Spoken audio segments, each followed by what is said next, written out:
अस्सलाम वालेकुम dear students. आज हम इलेक्ट्रोमैग्नेटिज्म का नेक्स्ट लेक्चर पढ़ने वाले हैं। तो इस लेक्चर में हम क्या पढ़ेंगे? Simple torque on a current carrying conductor. तो इसको हम कंप्लीटली डिटेल से पढ़ने वाले हैं। हर पॉइंट इसमें हम क्या करेंगे? डिस्कस करेंगे।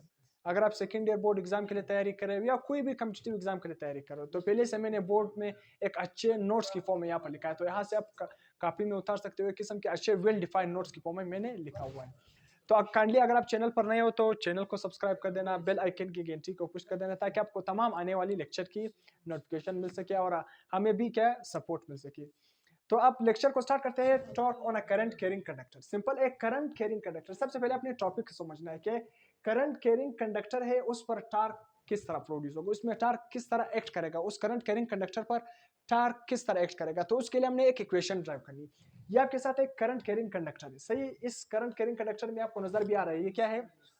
ये क्या है आपको नजर आ रहा है? इसमें ये क्या है? करंट की डायरेक्शन है।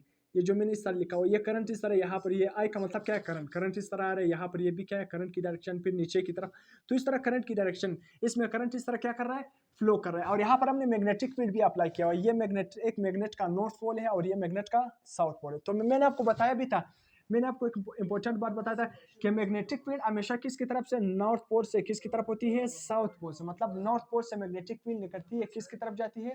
साउथ पोल की तरफ जाती है। ये क्या है? पॉजिटिव और एक नेगेटिव। और मैंने आपको इलेक्ट्रिक फील्ड में बताया कि इलेक्ट्रिक फील्ड हमेशा कहां से कहां होती है? हमेशा पॉजिटिव से निकलती है और नेगेटिव की तरफ जाती है। इसी तरह मैग्नेटिक फील्ड भी नॉर्थ पोल से निकलती है, किसकी तरफ जाती है? साउथ पोल में इंटर होती है। तो ये बात आपने समझा। ये क्या है जो मैंने लिखी इस तरह लगाई है? ये मैग्नेटिक फील्ड है जो नॉर्थ पोल से निकल रही है, साउथ पोल की तरफ जा रही है।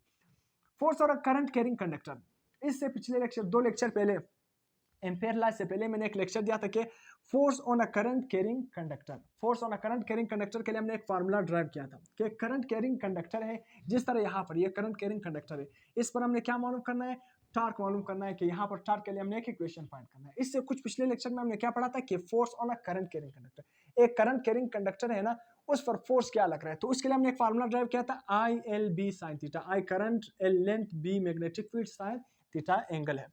तो उसी तरह यहाँ पर भी हमने क्या करना है? इसी फार्मूले की मदद से हमने क्या करना है? इस करंट कैरिंग कंडक्टर पर जो टार्क लग रहा है उसके लिए इक्वेशन क्या करना है? फाइंड करना है। तो उसी तरह अब सिंपल ये क्या है? मैंने, ये क्या है? करंट कैरिंग कंडक्टर है, मैग्नेटिक फील्ड अप्लाई किया हुआ है, सही है। यहाँ पर इसके कुछ साइड है, ये क्या है? ए बी साइड बन गया। इस साइड को मैंने क्या नाम दिया? ये ए बी साइड, मतलब ये ए बी साइड बन गया।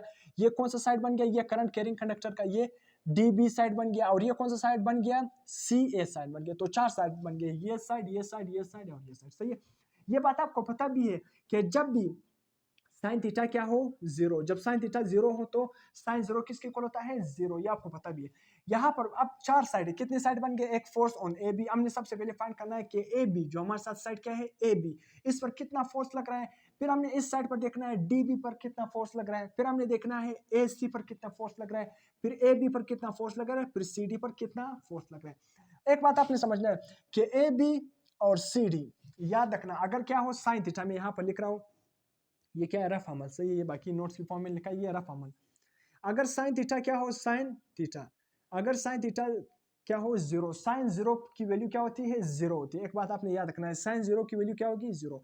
उसी तरह साइन 180 की वैल्यू भी क्या होती है? साइन 180 की वैल्यू भी जीरो होती है। तो एक बात आपने याद रखना है, अगर मैग्नेटिक फील्ड करंट के साथ, मैग्नेटिक फील्ड करंट के साथ पैरेलल हो या एंटी पैरेलल हो, क्या पैरेलल हो करंट मैग्नेटिक फील्ड के साथ या एंटी पैरेलल हो, तो इस दोनों कंडीशन में उस पर कोई भी मैग्नेटिक फोर्स नहीं लगेगा। कोई भी क्या? कोई भी मैग्नेटिक फोर्स उस करंट कैरिंग कंडक्टर पर नहीं लगेगा। तो आपको नजर आ रहा है ये ए बी साइड और सी डी साइड, इसमें आपके साथ ये मैग्नेटिक फील्ड की डायरेक्शन है जो नॉर्थ पोल से निकल रही है साउथ पोल की तरफ जा रही है। और करंट का डायरेक्शन, ये आपके साथ करंट की डायरेक्शन है जो इस कंडक्टर में मूव करे। तो करंट की डायरेक्शन भी इसी तरह है और मैग्नेटिक फील्ड की डायरेक्शन भी इसी तरह, दोनों क्या है? इस तरह सेम डायरेक्शन में, मतलब पैरेलल डायरेक्शन में। तो एक बात आपने याद रखना है कि जब मैग्नेटिक फील्ड और करंट का डायरेक्शन क्या हो? पैरेलल हो, मतलब एंगल क्या बन रहा हो? जीरो। तो साइन जीरो किसके इक्वल होता है? जीरो। अगर आप जीरो इस पूरे इक्वेशन के साथ मल्टीप्लाई करोगे तो पूरा इक्वेशन क्या बन जाएगा? जीरो बन जाएगा। पूरा इक्वेशन क्या बन जाएगा? जीरो। तो आपने याद रखना है कि ए बी साइड पर और सी डी साइड पर, इन दोनों पर कोई भी फोर्स नहीं लगता है। क्या? कोई भी फोर्स नहीं लगता। इसी तरह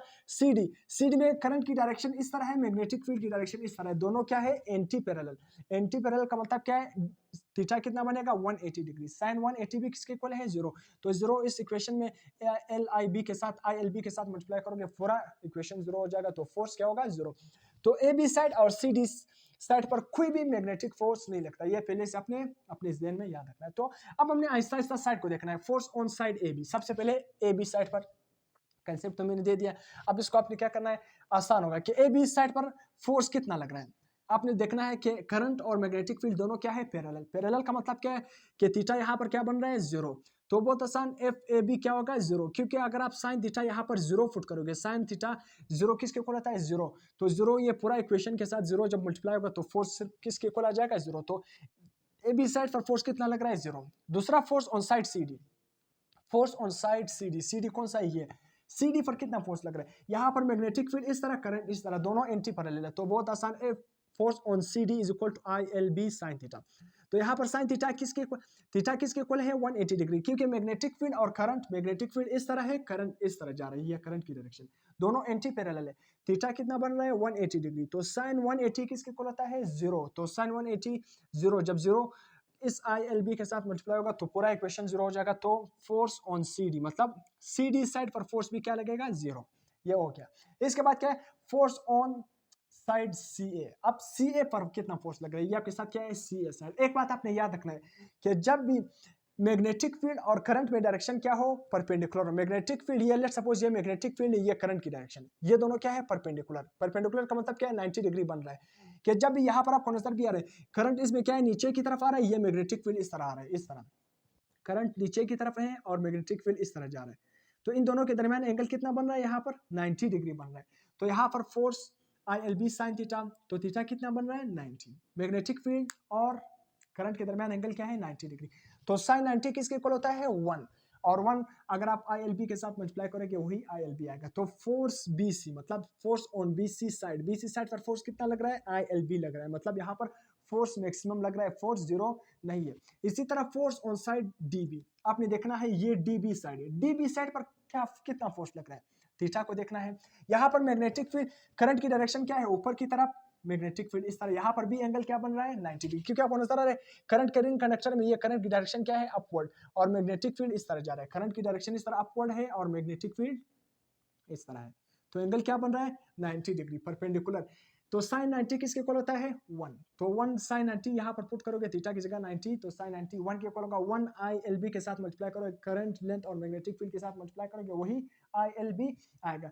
तो फोर्स ऑन साइड DB पर भी कितने लगेगा ILB मैक्सिमम फोर्स लगेगा, तो इस साइड और इस साइड पर फोर्स लगेगा, जबकि AB और CD पर कोई भी फोर्स नहीं लगेगा। अब देखना, मैंने आपको राइट हैंड फार्म रूल बताया था, राइट हैंड फार्म रूल में मैंने ये बताया कि ये किसकी मतलब वेलोसिटी ऑफ द इलेक्ट्रॉन को शो करता है, thumb velocity of the electron को शो करता है, ये स्ट्रेच फिंगर मैग्नेटिक फील्ड की डायरेक्शन को शो करता है, और पाम किसकी डायरेक्शन को शो करता है, पाम मैग्नेटिक फोर्स की डायरेक्शन को शो करता है। तो यहाँ पर ये कॉइल है, इसमें जो करंट है ना, लेट्स सपोज यहाँ पर करंट है, तो थंब किसको शो करेगा करंट, मैग्नेटिक फील्ड इस तरह है, सही मैग्नेटिक फील्ड इस तरह है, और करंट क्या है अपवर्ड, करंट क्या है अपवर्ड, आपको नजर आ रहा है। अपने फिंगर को किसके डायरेक्शन में अलाइन करो, मैग्नेटिक फील्ड के डायरेक्शन में अलाइन करो, यहाँ पर क्या है वेलोसिटी मतलब करंट क्या है ऊपर की तरफ जा रहा है, तो थंब इस केस में किस चीज को इंडिकेट करेगा करंट, मैग्नेटिक फील्ड करंट, और फार्म किसको इंडिकेट करेगा फोर्स की डायरेक्शन। तो ये मैग्नेटिक फील्ड इस तरह है, करंट अपवर्ड, तो फार्म क्या है इनवर्ड आ रहे, तो इस साइड पर फोर्स किस तरह लगेगा इनवर्ड लगेगा, फोर्स किस तरह लगेगा इनवर्ड। इस साइड में देखना उसी तरह,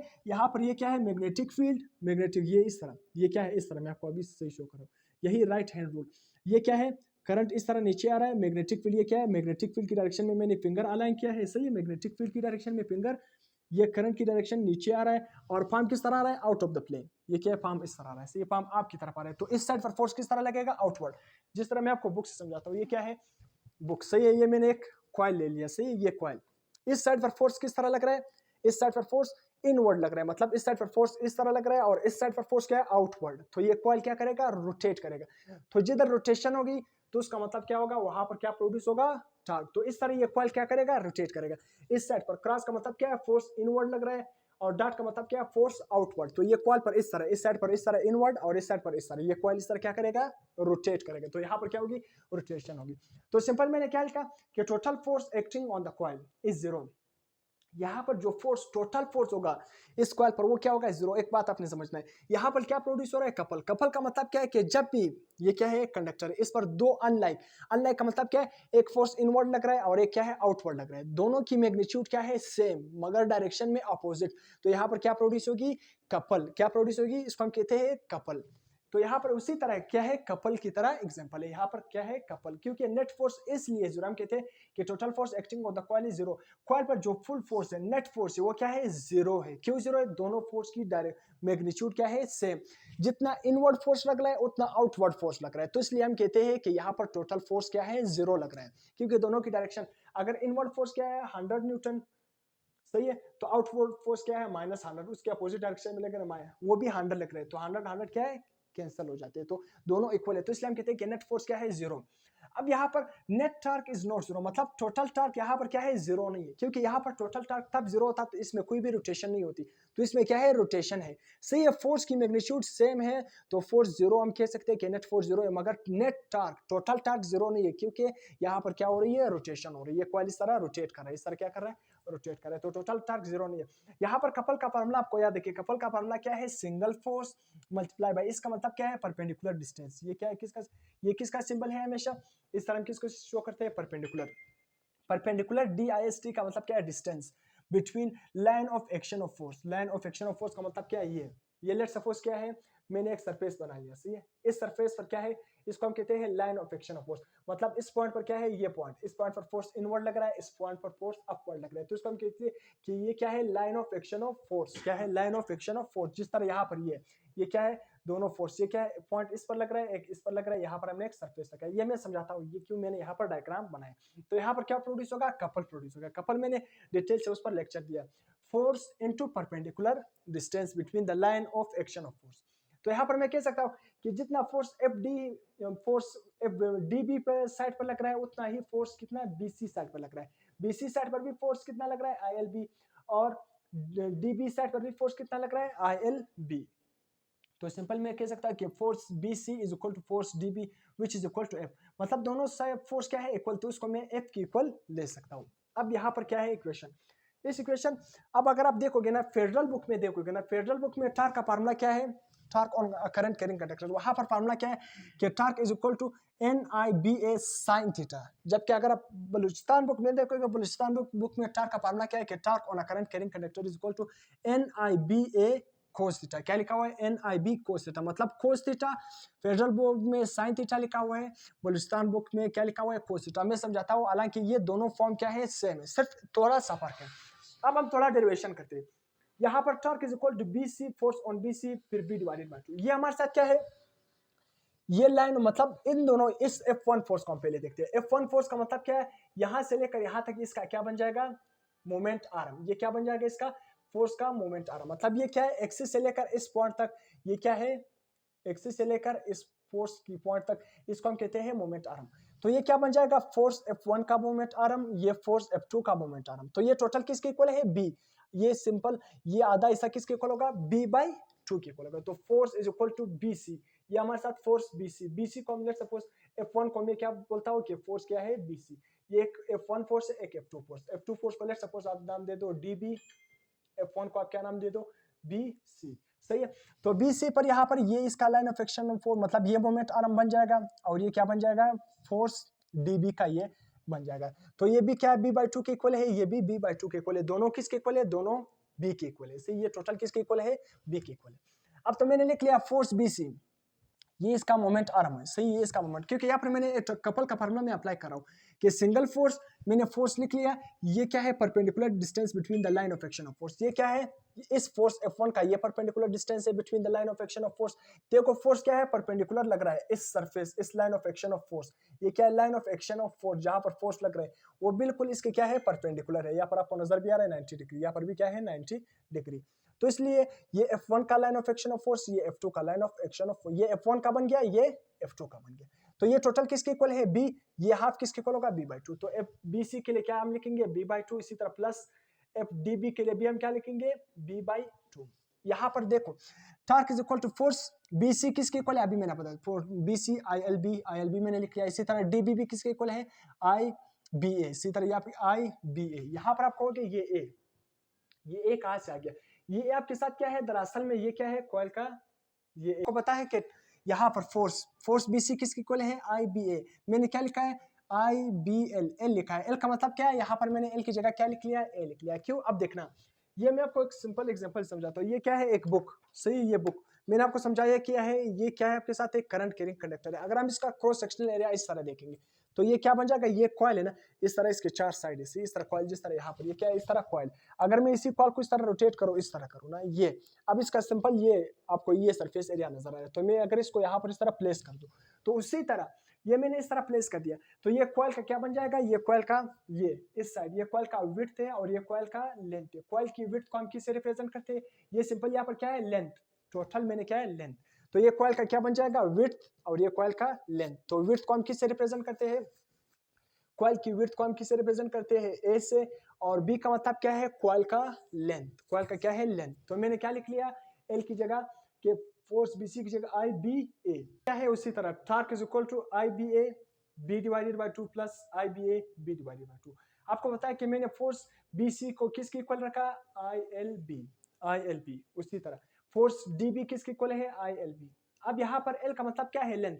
अगर हम ये आपके साथ कॉइल है ना, अगर मैं इस कॉइल को इस तरह रोटेट कर दूं, इस तरह आपको सिंपल इसका इस तरह ये क्रॉस सेक्शनल एरिया दिखाऊं, तो मैंने यहाँ पर उसी तरह ये डायग्राम इस तरह बनाया। इस कॉइल का सिर्फ क्या है, इस तरह, ये पहले इस तरह पड़ा था, मैंने इस तरह रोटेट कर दिया। तो एल का मतलब क्या है, लेंथ। ये एल क्या है, लेंथ को रिप्रेजेंट कर रहा है, सही है, एल क्या रिप्रेजेंट कर रहा है, लेंथ। तो यहाँ पर हमारे साथ दो लेंथ है, सही है, लेंथ क्या है, दो। एक क्या है, ये वाला लेंथ, सही है, जिसको हम क्या है, लेंथ, ये क्या है, ये, और ये आपके साथ क्या है, विड्थ। दोनों क्या है, लेंथ, या ना, दोनों का यूनिट क्या है, मीटर। इसको एक को हम विड्थ कहते हैं और इसको हम लेंथ कहते हैं। तो विड्थ को हम किस चीज से रिप्रेजेंट करते हैं, विड्थ को हम बी से रिप्रेजेंट करते हैं, और इसी तरह ये लेंथ को हम किससे, विड्थ को हम किससे रिप्रेजेंट करते हैं, यहाँ पर विड्थ को हम किससे रिप्रेजेंट करते हैं, ये विड्थ है, विड्थ को हम बी से रिप्रेजेंट करते हैं, और लेंथ को किससे रिप्रेजेंट करते हैं, ये लेंथ है कॉइल का, ये जिस तरह ये, और ये क्या, ये विड्थ बन गया कॉइल का विड्थ, और ये कॉइल का लेंथ, ये पूरा कॉइल का क्या बन जाएगा, लेंथ। तो कॉइल का जो विड्थ है ना, ये विड्थ, उसको हम बी से रिप्रेजेंट करते हैं, और कॉइल का लेंथ को हम किससे रिप्रेजेंट करते हैं, ए से। या आप दोनों को चेंज भी कर सकते हो, उससे कोई भी मसला नहीं, ए या बी दोनों को चेंज, अगर इसको आप ए से रिप्रेजेंट करो, इसको बी से, कोई भी फर्क नहीं है। तो इसी तरह मैंने लेंथ की जगह सिंपल क्या लिख लिया, ए, इसलिए मैंने लिख लिया। अब यहाँ पर एक इंपॉर्टेंट बात आने वाली है, उसी तरह I B A B divided by 2 plus I B A B divided by 2। L की जगह मैंने क्या लिख लिया, ए किसको रिप्रेजेंट कर रहा है, विड्थ को रिप्रेजेंट कर रहा है, सही है, ए लेंथ को रिप्रेजेंट कर रहा है, सही है, कॉइल की लेंथ को रिप्रेजेंट कर रहा है। अब यहाँ पर I B A B divided by 2 plus I B A B divided by 2, मतलब ये क्या बन जाएगा, 2 आई बी ए, क्या बन जाएगा, दोनों को प्लस करोगे, एक I B A B divided by 2, I B A B divided 2, तो क्या बन जाएगा, 2 है ना, तो 2 I B A B divided by 2। बहुत आसान, इस 2 को इस 2 के साथ क्या कर दो, कैंसिल कर दो, तो क्या बन जाएगा, आई बी फिर स्मॉल ए फिर स्मॉल बी।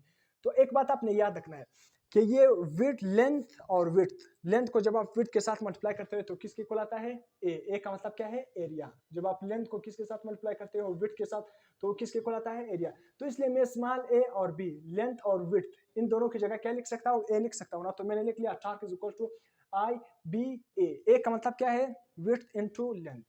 तो अब यहाँ पर सिंपल फार्मूला बन गया कि torque is equal to I B A sine theta. मैंने क्या लिख लिया यहाँ पर, साइन थीटा। अब देखना ये क्या है, मैं साइन थीटा समझाता हूँ क्यों मैंने साइन थीटा लिख लिया, कि आई बी ए साइन थीटा, ये क्या है, सिंगल लूप के लिए, किसके लिए, सिंगल। अगर वहां पर क्या है, सिंगल, इस तरह सिंगल हो, सही है, सिंगल हो। अगर आप क्या है, एन नंबर ऑफ लूप, क्या हो, एन नंबर ऑफ लूप के लिए अगर आपने इस फार्मूले को लिखना है तो आप किस तरह लिखोगे, simple torque is equal to N number of loop, बहुत सारे लूप। यहाँ पर तो एक सिंगल लूप है, अगर वहां पर बहुत सारे लूप होंगे तो उसके लिए फिर हम फार्मूले को किस तरह लिखेंगे, torque is equal to N I B A sine theta. अब साइन थीटा हमने क्यों ले लिया, सही है, क्वेश्चन यहाँ पर बनता है साइन थीटा हमने क्यों ले लिया। साइन थीटा हमने इसलिए ले लिया, लेट्स सपोज ये क्या है, आपके साथ कॉइल है ना, ये कॉइल का क्या है, सरफेस एरिया, कॉइल का क्या है, सरफेस एरिया। अगर आप इस सरफेस एरिया को वेक्टर तौर पर रिप्रेजेंट करते हो ना, तो इसके साथ हम क्या करेंगे, एक वेक्टर एरिया, इस तरह इमेजिनरी वेक्टर एरिया क्या करेंगे, इसके साथ असाइन करेंगे। तो वेक्टर एरिया क्या है, इमेजिनरी है, सही है, इमेजिनरी मतलब हाइपोथेटिकल, हम अपने से क्या करते हैं, उसको वेक्टर तौर पर रिप्रेजेंट करने के लिए हम उसके साथ क्या लगाते हैं, एक वेक्टर एरिया लगाते हैं। जिस तरह हमने इलेक्ट्रिक फील्ड में भी पढ़ा था वेक्टर एरिया, मैग्नेटिक फील्ड में पढ़ा था वेक्टर एरिया।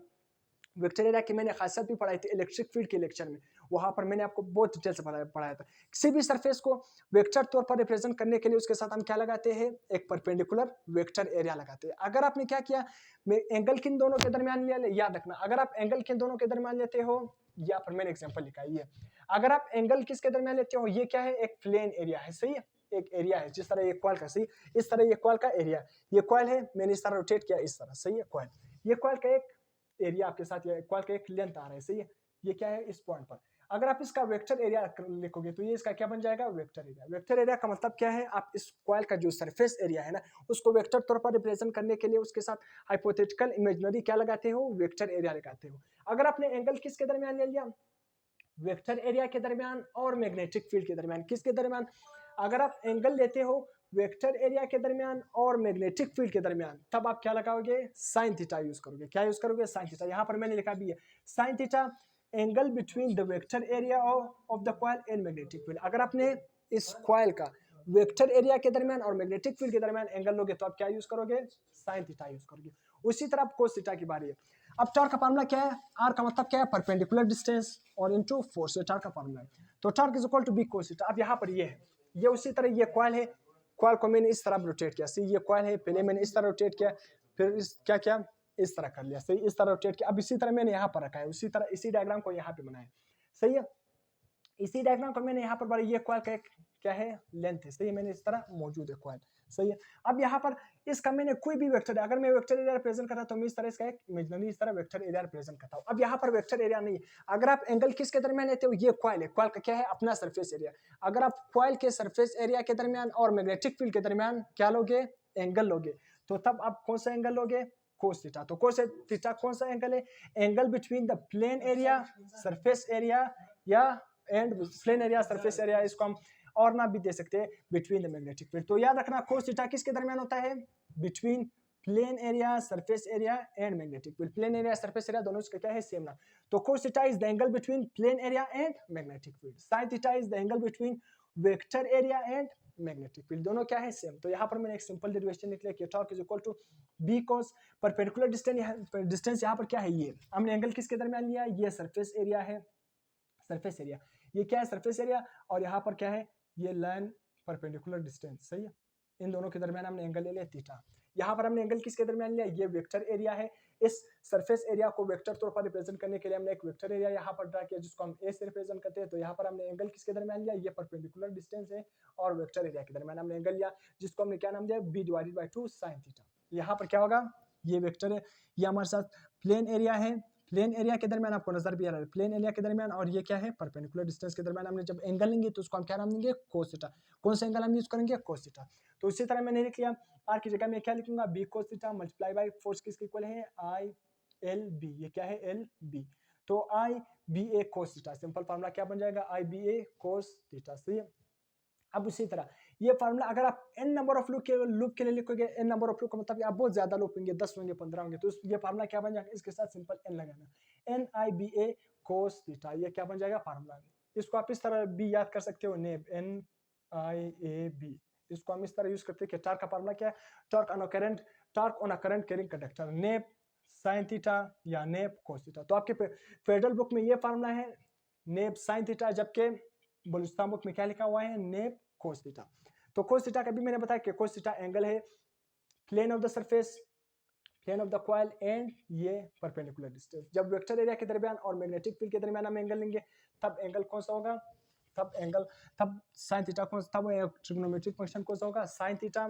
मगर अगर हम क्या करेंगे, प्लेन मतलब यही एंगल किसके दरमियान लेंगे, ये प्लेन ऑफ द कॉइल और मैग्नेटिक फील्ड के दरमियान, प्लेन ऑफ द कॉइल और मैग्नेटिक फील्ड के दरमियान, तब एंगल क्या यूज करेंगे हम, कोस थीटा यूज करेंगे। जिस तरह यहाँ पर ये मैंने एक डायग्राम बना दिया सिंपल, यहाँ पर क्या बन रहा है, ट्राइंगल, ये ट्राइंगल ये भी क्या रिप्रेजेंट कर रहा है, इस ट्राइंगल की टोटल सरफेस एरिया को रिप्रेजेंट कर रहे हैं, ये बेस कोस थीटा को रिप्रेजेंट कर रहा है। यहाँ पर जो एंगल बन रहा है ये क्या है, प्लेन ऑफ द कॉइल, ये आपके साथ क्या है, ये मैग्नेटिक फील्ड की डायरेक्शन है, ये क्या है, मैग्नेटिक फील्ड है। तो इन दोनों के दरमियान एंगल क्या बन रहा है, ये यहाँ पर, तो ये यहाँ पर इसलिए हमने कोस थीटा यूज किया। तो इसको आप नोट कर सकते हैं, उसके बाद हम नेक्स्ट पॉइंट डिस्कस करेंगे। टार्क कब मैक्सिमम इस क्या करेगा, इस कॉइल पर टार्क कब मैक्सिमम लगेगा, कब मिनिमम लगेगा, और खुद टार्क किस चीज पर डिपेंड करता है। मैंने आपको पहले ही बता दिया कि टार्क मैक्सिमम कब होगा, दो कंडीशन है, टार्क के दो फार्मूले, एक साइन थीटा वाला, एक कोस थीटा वाला। साइन थीटा वाला में मैंने बताया लेट्स सपोज ये बुक में उठा रहा हूँ, साइन थीटा वाला मैंने बताया कि साइन थीटा वाले के केस में आपने क्या करना है, ये लेट्स सपोज ये कॉइल है ना, ये कॉइल इस तरह पड़ा है, इस तरह मैग्नेटिक फील्ड या कॉइल इस तरह से मैग्नेटिक फील्ड गुजर रही है। अगर आपने साइन थीटा कंसिडर करना है तो आपने क्या करना है, इस जो प्लेन ऑफ द कॉइल है ना, इसके साथ आपने एक इमेजिनरी वेक्टर एरिया असाइन करना है। जिस तरह ये इस एरिया को अगर मैंने वेक्टर तौर पर रिप्रेजेंट करना है तो इसके साथ मैंने एक इमेजिनरी वेक्टर एरिया बिल्कुल इसके साथ परपेंडिकुलरली क्या करना है, इस तरह उसके साथ बनाना है ताकि ये एरिया को वेक्टर तौर पर रिप्रेजेंट करे।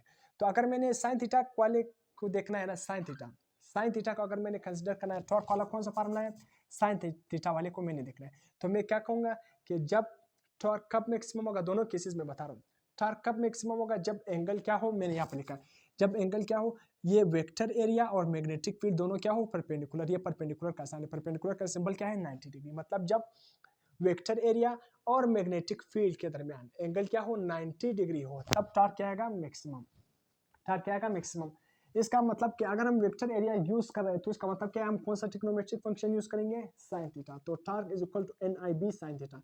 साइन 90 किसके इक्वल होता है, 1 को NIAB के साथ मल्टीप्लाई करोगे तो वापस क्या आएगा, वही NIAB। तो टॉर्क मैक्सिमम लिखा है। दूसरा कंडीशन कोस थीटा वाला, उसी तरह और मैंने लिखा है, अगर थीटा क्या हो 0 डिग्री, 0 डिग्री का मतलब क्या है, जब प्लेन एरिया क्या हो, इसका मतलब क्या है, ये दो सिंबल इस तरह, इसका मतलब क्या है, पैरेलल।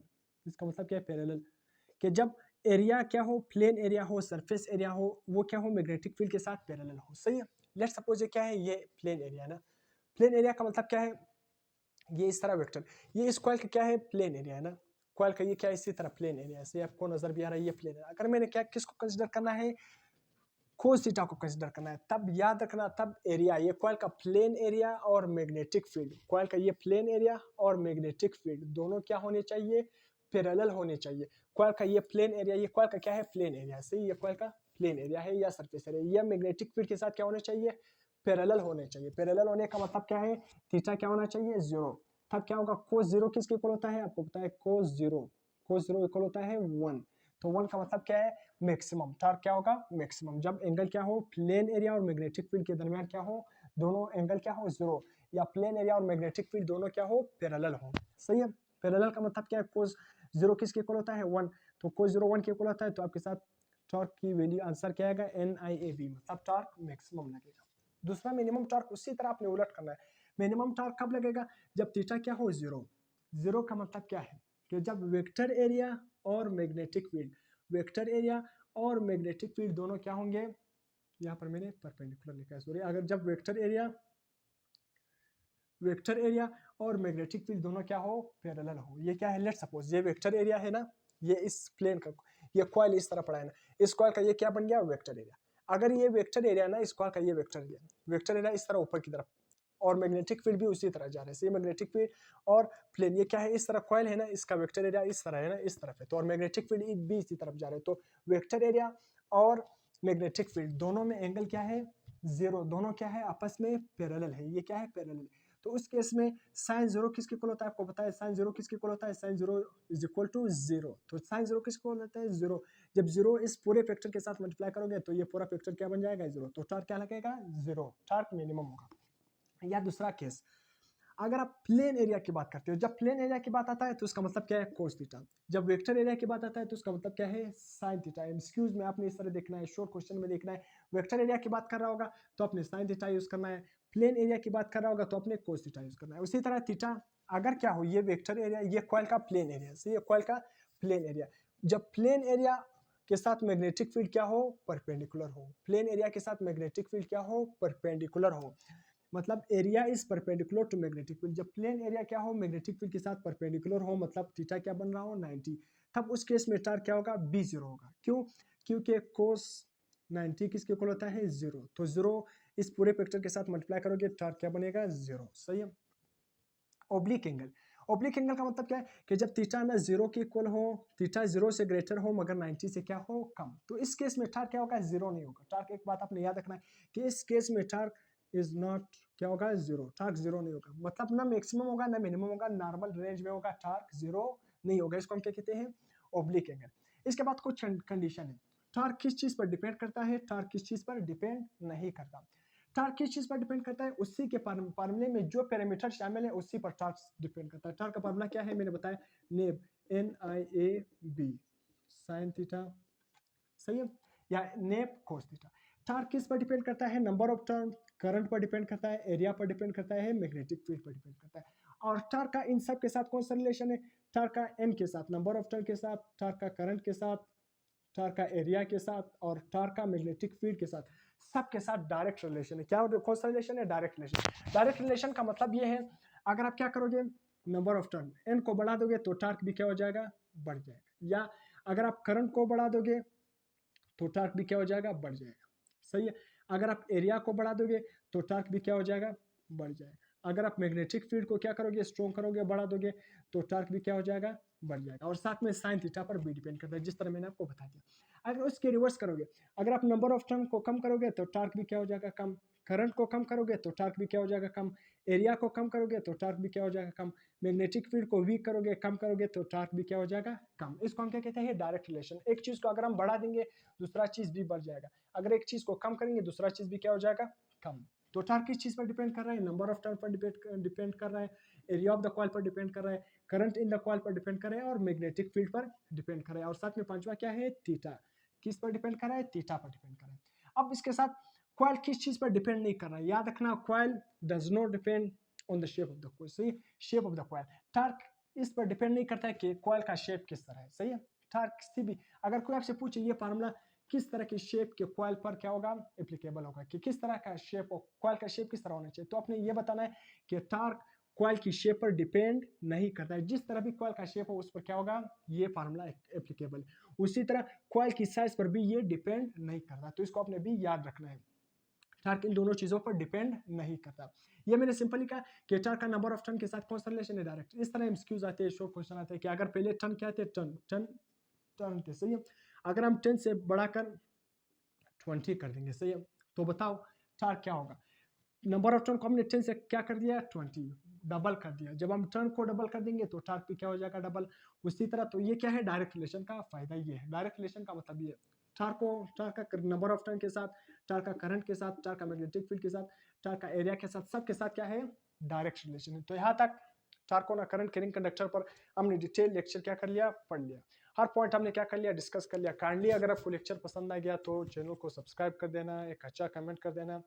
फिर भी कोई पॉइंट मिसिंग हो तो आप कमेंट सेक्शन में भी पूछ सकते हो। टिल देन, अल्लाह हाफिज़।